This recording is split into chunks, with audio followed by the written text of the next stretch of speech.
mais dama di tey bi aujourd'hui su doon campagne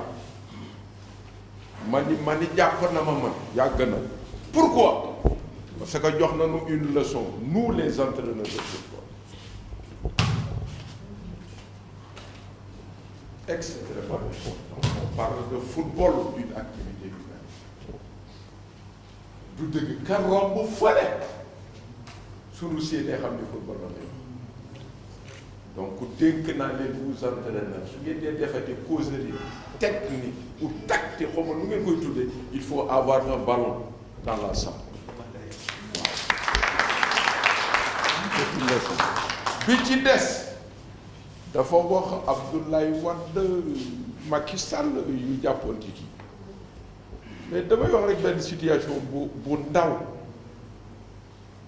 parce que j'ai l'habitude de dire que il y a dans ce football-là, sport roi, exige la solidarité, l'abnégation, et que sa pratique en ce début du 3e millénaire doit exprimer la virilité et la capacité d'une nation.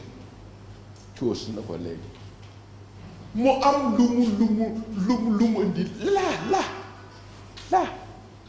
le nouvelle gouvernance, nouvelle politique marketing. Ma ni leen tout à l'heure football activité humaine la comme am pecc mais day am jamono yoo xam ni dafa war a soppeeku football dafay soppeeku. C'est un perpétuel mouvement qui à travers les années change de visage et modifie d'apparence. Ki koy soppi nag pour notre fédération mi ngi nii devant vous au lieu d'une question man demande lay def à l'endroit de tous les présidents de clubs de la région de voter mardi pour avoir le changement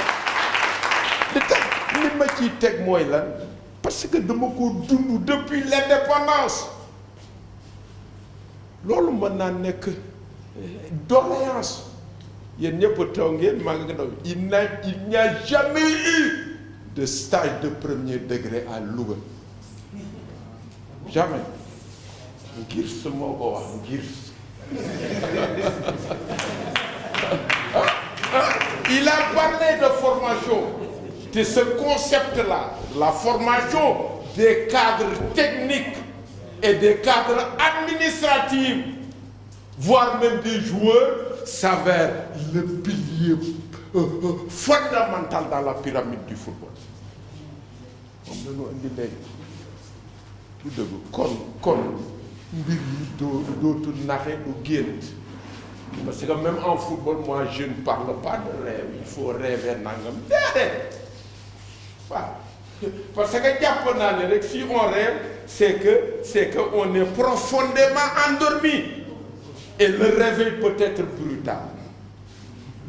am na góor gu baax bu ndaan wax Ibou Sakho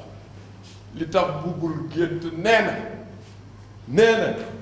soo géntee ñu may la junni bul yeewu soo yeewoo ñàkk nga junni lii kon li leen mbagi président bi réalité la dégg na amul lenn lu ciy wuruj wala lu ciy neex magi jëmm nanu ça ne marche pas notre football je l'ai dit Talla ci loolu la ma kii toujours maintenant je ne parle plus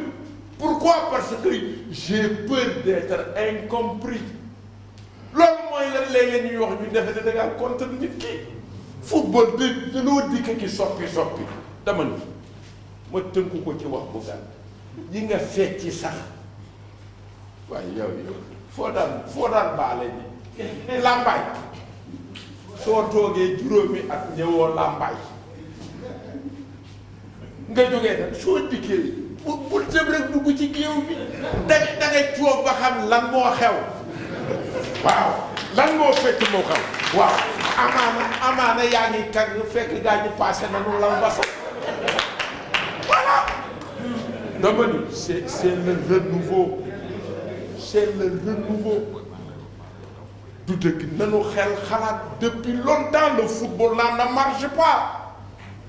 il faut oser il faut avoir le courage de le dire du dëgg kon nag su ñu amee nit ci yaakaar waaye ñun la waaye nan ko fal mu dem parce que li muy entamé neexul mais nanu ko fal te jàppale ko sax mooy jàppale sunu bopp parce que sunu football moom la ñu du dëgg kon lii c'est un programme dafa am nag lu naan wax je le connais très bien dama bëgg ngeen bàyyi xel bu baax mooy que lu mu la wax nar na ko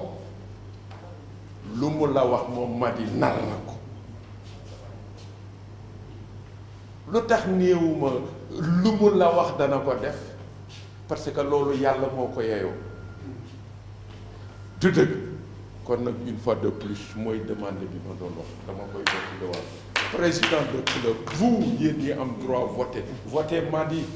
voilà c'est l'avenir de notre merci voilà